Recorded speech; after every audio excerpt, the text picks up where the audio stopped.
walk you through that story. So I'm a little bit shy talking about myself, so let's just make it fun. As a scientist, well, I complete my career in Mexico, down there in Mexico, as you can hear, right? So I studied marine biologist, then I specialized in sharks, and then I did a master's degree in conservation. So I got all the credentials, and I was like, okay, yeah, we love it. I love sharks since I was like a little girl. My favorite book was from my grandma. It was like in the section of the fishes, a shark. And I got so in love with those beautiful animals with pointy teeth. So I wanted to help the ocean, right? I was hearing how the world is having so much troubles with pollution and the water and everything is in trouble. So I just wanted to help. So I start on my path trying to look for ways that I can help the world. I'm pretty sure many of you, that's why you're here. You want to help the ecosystem, right? And picking the trash is one way that we can actually help the planet. Don't worry, you're fine. So when I was studying sharks and working as a scientist, I realized that sharks were in trouble, right? We know sharks are in trouble, but wait a minute. Why do we actually care about sharks? Do you have any idea? Why do I care about sharks? Like, they're in the ocean, yes, and they're scary. Do you have any idea why they're important in the ecosystem? It's a question. Yes. They're part of the food chain. They're top predators, exactly. And what does that mean? What happens if sharks disappear? Yes. Exactly. The whole ecosystem will collapse. Imagine the sharks are gonna be like the white cells in your blood system, like the antibodies, right? So this system is preventing you from getting sick. And what happens if you get rid of all those white blood cells? You will kind of die, correct? Right. Yeah, you will get sick, really sick for water, any very small things, and you will collapse. Your whole system will collapse, and you pretty much will die. Exactly. The same thing will happen with sharks. They not only are gonna clean the oceans from the sick, from preventing different species to overpopulate. When they have a super high rate of reproduction, they keep those populations under control. So if they disappear, we're gonna have a pretty unhealthy ecosystem and everything is gonna go down. And if you get to see the planet from a satellite, is it blue or green? It's blue. That means we are depending on it. 70% of the planet is covered in ocean water. That means 70% or more from the oxygen that you are breathing is coming from the ocean, not from the forest.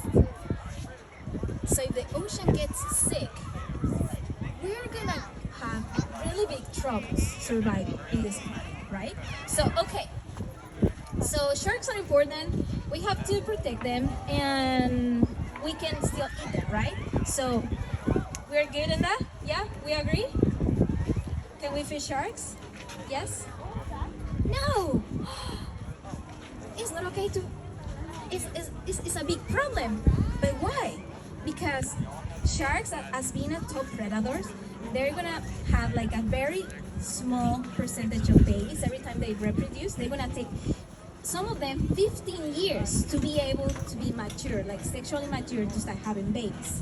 And they take so long to be able to grow up. So a fishery is a lot of pressure on them, and their populations reduce. So right now, there's studies showing that 80% of the populations of sharks have been collapsing in the last 10 years. This is a lot of information, right? You're like, oh my God, boring. Let's go to the fun part. I'm going there, I promise. So we cannot fish them, right? And we need to save them right now. Okay, we got it. So everybody agree? Let's save the sharks. Whew. So now, how we do it? We all agree we're not gonna fish them. That's it. But guess what? It's not that simple. Come over here. I have space for you. Right here. Yes. It's not that easy to protect them. It was so difficult, to find out that many people, they just don't know about sharks. So we cannot take care of something that we don't know. And for majority of the people, in order to make them care, they have to develop empathy. And to develop empathy, you have to be in touch. You have to connect with them. So, everybody, we need to go to swim with sharks right now. Who's up to it? Yeah. So we need a process to bring people to be more aware of sharks, to be more close to them, to know where they have it. How many of you know that we have here a nursery area for great white sharks? We didn't know that? Oh, let me introduce you here, beautiful California. We have a lot of babies. This is a baby area for great white sharks. But how many of you have been find a great white shark here around? We don't get to see them, right? Because they're babies, so they're afraid of us. They scare away. So we need to bring people this. And yes. I just heard in the back to just talk a little louder. Louder, like this. Remember when I said that? Yeah. Oh, okay. So, are we on the same page? We need to save sharks, right? Yes? Do we hear that part? Okay, great. So, doing this, I wrote in my research project in 2015 in my master's degree, and I developed a research trying to find out how much the sharks are worth alive versus as a fishery, because that's the other problem. Like, it's not enough just us getting in agreement and saying like, okay, we love sharks, let's go try to save it, they're important. No, there's more than us. Like, we are just a little tiny part of the population. The other part, they're like the corporations and the fishing, the industrial fishing, and just the fisheries in general. They don't really care about sharks because they're important. They care about, what do you think? The money. So in order for us to actually have an impact, we have to we need to speak their language, right? So that's why I study how much a shark alive is worth versus as a fishery. And you want to know what I find out? How much you think? Do you think a shark is more valuable as an ecotourism or as a fishery? What do you think? You think it's more valuable alive? Yes. How much? Take a number. Double, triple. 10 times. 10 times. I like that. Okay, so one single shark, if you are a scuba diver, you can go and see that shark in the boat with your, like, let's say in that boat, you can fit 10 people with you. And all of us, we can see the same shark. And next day, another 10 people can get to see the shark. And another people, and so on. So at the end, they triple the amount of money. So for example, in the national park that I was working, Cabo Pulmo National Park, one shark dead as a fishery, depends on the species, is gonna be worth up to $500, the whole shark.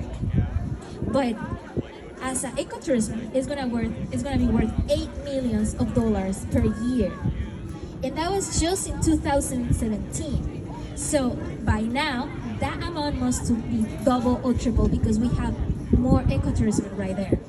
So that's an amazing, like an amazing number, and that was really cool to find out. So then I find out that more countries are changing that practices from fisheries to ecotourism. So that's a big step, right? So now we're creating national parks. Let's stop fishing, and everybody, let's jump in the water, and that's it. But it's not as simple either. So now I find out that it was like not my only challenge. There's gonna be places where not all the conditions are gonna be required to transform an area in a national park, because you're gonna have boats, you're gonna have more conflicts, like more use. Sorry, my English. I'm trying my best. I'm trying to transform my words. So You're gonna have people who's gonna come here and they need to use the area. You're gonna have local fishermen. I'm talking in Latin America, right? And in other countries. Depends on the country. It's gonna be a different situation. It's gonna be like a different quality life. There's gonna be a different activities, right? It's not the same activity that we have here in California than Florida. It's not the same weather. It's different species, different conditions, right? So not every area that has sharks, it can transform that area in a national park. Some of them, they cannot close the area to the people and to the fisheries. So what can we do in that matter? Do you have any idea? What can we do if we cannot transform all our waters in national parks? Any idea? Educate. Educate. Love that. Yes. What else? Like you have the fishermen right there. Like my boys, they fish their whole life for generations, and I'm gonna come to them like, hey, we're trying to save the sharks here. What are we gonna do about it? This is real situations that you have in the world. How do you resolve these problems? Because it's not only about like, hey, stop killing. We love them. That's not nice. Yes. No fishing. But how? So yes. With laws. Correct. I have a marine biologist right here. Love that. Yes, exactly. So you make regulations. You cannot come to the people and tell them like, hey, don't stop doing this. You tell them how to do it in a better way. So that's when you create regulations and you create like time to protect the mamas, to protect the babies, to protect the reproduction season, and you tell the fishermen when they can fish. And guess what? When you involve the people in the community in your efforts, that's when you have a better, a sustainable fishery. Correct. So now you have the people involved, and the fishermen, they become the people who's patrolling the area, and now everything starts to work. Right? And what happened when actually there's gonna be some places where the fishermen, they're actually willing, and they have the possibilities to switch their activity to ecotourism. That's gonna be some places like Palau, right? That they change completely and they don't fish anymore. You're gonna have those scenarios, but it's not gonna be everywhere. And now, okay, you're a fisherman, you don't fish the sharks anymore, and you say, hey, you everybody, come here, let's go swim with sharks. But you don't have them on a leash. And then my friends, they pay their ticket, they fly all the way there. Let's go to Hawaii to swim with sharks, right? And you wanna find the sharks, and you don't have them on a leash. So guess what? You go in the water, and you don't see nothing. How do we resolve this problem? Yeah, right? Because you're not like, and they're gonna come to see you, right? So what do we create in those situations?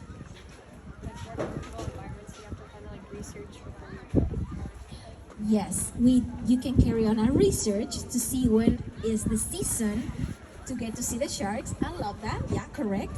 And then you have another modality which is attracting the sharks.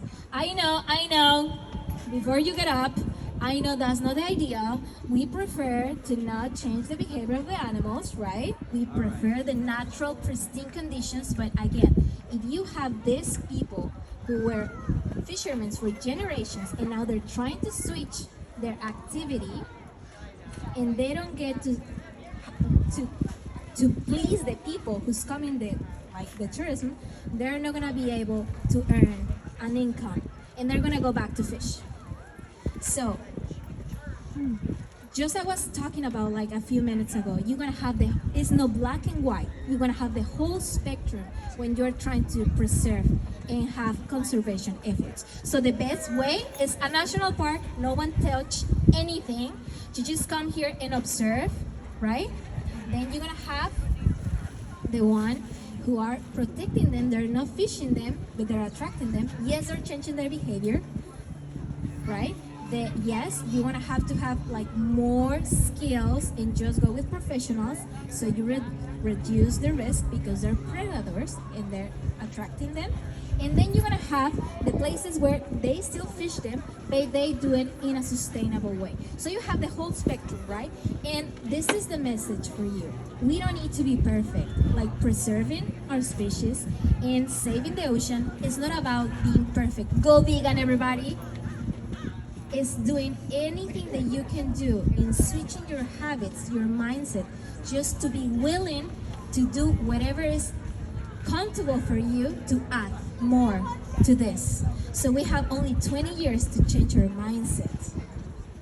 In 20 years, if we don't if we don't make the full impact in the ocean, we're gonna have an ocean without whales. That means the next generations are not gonna be able to see an elephant in Africa. They're not gonna be able to see dolphins right here. Dana Point is the capital of whale watching. Can you imagine Dana Point without whales? That'll be pretty sad. And that's really close. 20 years go by super fast. I feel that yesterday I was 10 years. Yeah, I was 10 years old yesterday. What happened? Like, I'm almost 35. Like, what's going on? That goes super, super fast. 20 years. This is the limit that we have right now. Okay, so we almost figured it out, right? So we have the sharks are more valuable alive than dead. We have the whole spectrum. We need to go dive with them. Okay, so now for the people who is willing to go and swim with sharks, how do we do it? Did I just jump in the water and that's it? Is it a protocol? Do you have any idea? Do you know how's the correct way to swim with a shark?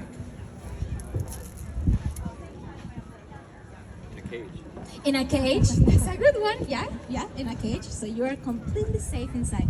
But guess what? Diving in a cage is only with one species. And you can dive with more than 20 different types of sharks. So now, this was the other part of my research. I was like, okay, so we need to dive with sharks, but now, what is the correct way to do it? So I went to the ocean and I installed cameras in the bottom of the ocean and places where the tourism, it was like pretty much every day. And in places that was out of reach for tourism. And I compare statistically the difference between the behavior of the sharks and the interactions diver and shark. And I take a look of what was there. What was the better way to swim with sharks? Disclaimer, this I'm talking about specifically for bull sharks, okay? Different sharks, different species are gonna have different sizes, different behavior, different preferences, okay? They're gonna have like more shy attitudes or more dominant, not aggressive. I didn't say aggressive, I said dominant, right? So bull sharks are considered one of the most dominant species. You're gonna have great white sharks, tiger sharks, bull sharks. Those are going to be the more dominant species. So my research was carried on with bull sharks. And I find out that you must have an observation protocol to dive with sharks, and you will reduce the effect on the behavior of the sharks. So in places where I have tourism all the time, the sharks are going to be more alert, right? Because they have people all the time there, and they're gonna reduce their social interactions. Now, in places without divers, they're gonna perform more social interactions. Like they're gonna flirt each other, right? They're gonna compete each other. They're gonna like swim parallel, one next to the other one, like imitating themselves. Like, yeah, they're gonna hang out, correct? And then I'm gonna have like people without observation protocol and people with observation protocol. So I notice the difference between them is if you don't have an observation protocol, one, you're gonna have a less safe interaction with them, right? And also, you're gonna get to see them less time. You're gonna have less time. You're gonna reduce the time for interactions with them. So they're gonna get more scared of you. So, talking a lot, right? Let's go to the fun part. Do you have any questions?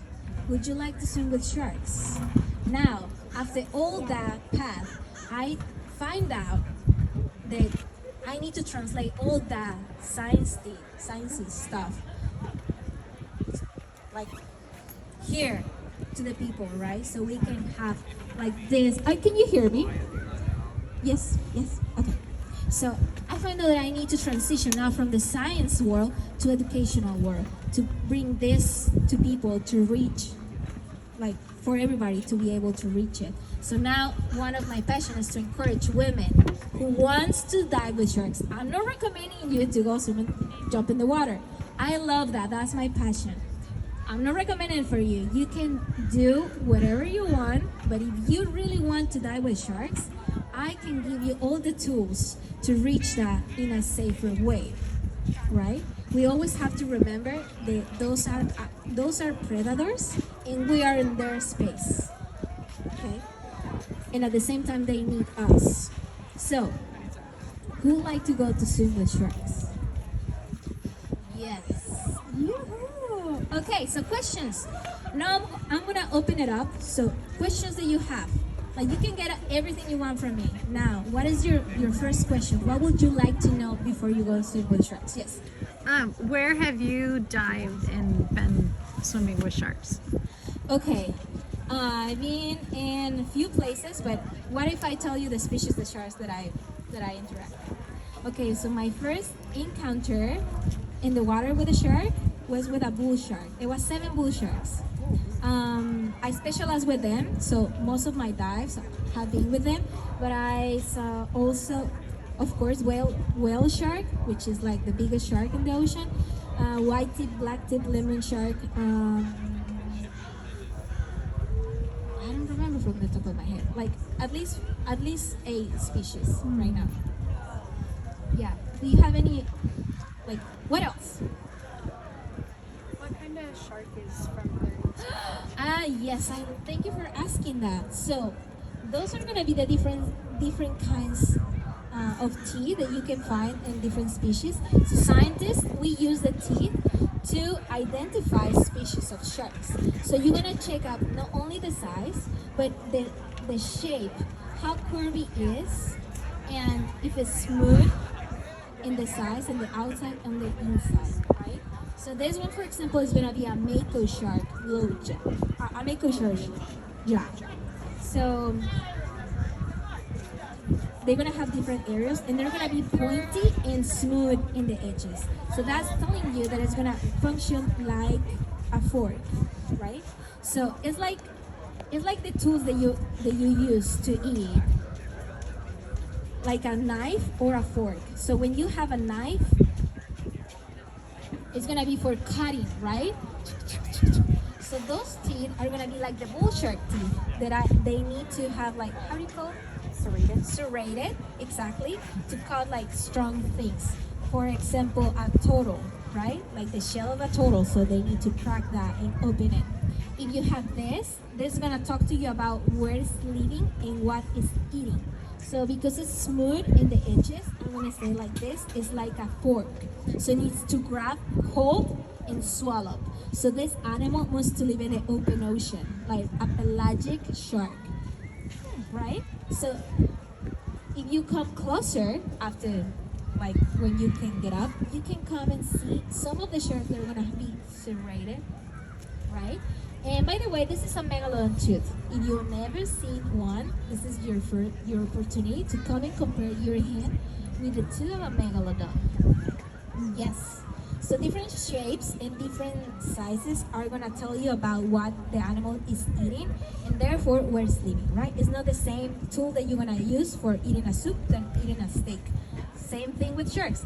A shark who's living in a coral reef, the shark that's living in the bottom of the ocean. Okay, another question. No? Everybody knows everything about sharks? Yes? We all want to go to swim with them? Okay, well, thank you so much.